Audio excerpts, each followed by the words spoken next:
Mama! Welcome back. Today, I'm going to show you how to use a manual breast pump, step by step.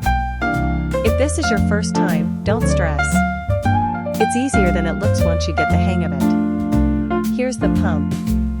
These are all the parts that make it work. Start by checking that everything is clean, dry, and ready to go. Then, put the pieces together carefully. Most pumps snap right into place. Next, gently position the breast shield so it sits comfortably on your breast and forms a good seal. Once it feels right, you're ready to start pumping. Begin with a slow, gentle squeeze on the handle. This light suction helps your milk flow naturally. When you see milk starting to come out, you can increase the pressure just a bit, but it should never hurt. After a few minutes, you'll notice the bottle filling up. It might be a little at first, but that's perfectly normal. Every drop counts.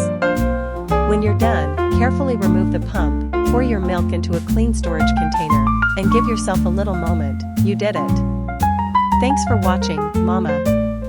If this helped, don't forget to like, share, and subscribe for more breastfeeding support.